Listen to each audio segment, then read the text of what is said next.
Hello everybody, welcome to Smartest Class again. This is page number second of French Revolution और topic है आपका first French society during the late 18th century. मतलब France में late 18th century में क्या हो रहा था। यहाँ पे आप देखोगे लिखा हुआ है कि Louis 16 became king at the age of 20 years.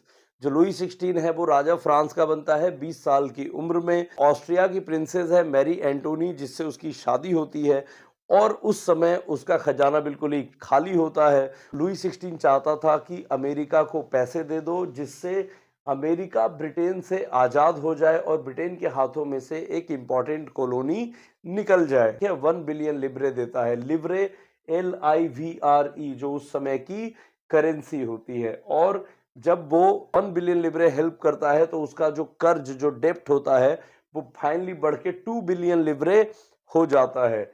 इसके बाद 10% इंटरेस्ट रेट सारे उससे चार्ज करने लगते हैं। कौन? जो richer member of third estate के लोग थे उनसे लोन ले लेके उसने पैसा दिया था, वो सारे मिलके उससे 10% इंटरेस्ट रेट चार्ज करना स्टार्ट कर देते हैं। तो ये लुई 16 20 ईयर्स ओल्ड था जब वो राजा बनता है। 1774 में ऑस्ट्रियन प्रिंसेस मैरी एंटोनी से उसकी शादी होती है।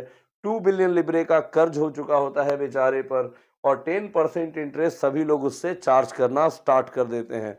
अब लुई 16 को और भी court, offices, government institution, colleges, universities सारी चीजें चलाने का खर्च भी लुई 16 के ऊपर था। अब उसके पास कोई और ऑप्शन नहीं था, सिर्फ एक कि वो टैक्स बढ़ा दे। जो टैक्स वो लिया करता था वो टैक्स बढ़ा दे। और यहाँ पे टैक्स कौन पे करता था? केवल थर्ड एस्टेट के लोग टैक्स पे किया करते थे। 60% लैंड जो था वो नोबल्स या richer member of third estate के पास था। यहाँ पर जो पॉपुलेशन थी उसका 90% पॉपुलेशन सिर्फ पीजेंट थे। पीजेंट कौन होता है?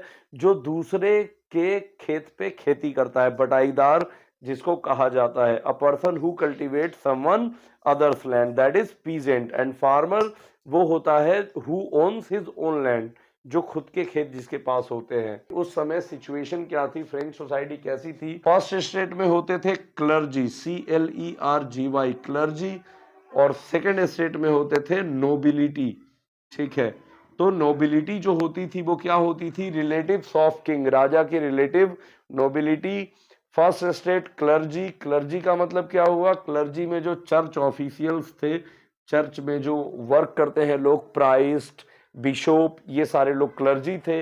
इसके बाद सेकंड एस्टेट नोबिलिटी, और थर्ड एस्टेट में जो बाकी सारी पॉपुलेशन बची, चाहे वो पीजेंट हो, चाहे वो फार्मर्स हो, चाहे वो बिजनेसमैन हो, चाहे वो टीचर्स हो, लॉयर्स हो, प्रोफेसर्स हो, कोर्ट ऑफिशियल्स हो, या सारे लोग जो किंग, क्लर्जी और नोबिलिटी के अलावा थे, वो सारे लोग थर्ड एस्टेट में थे। तो ये था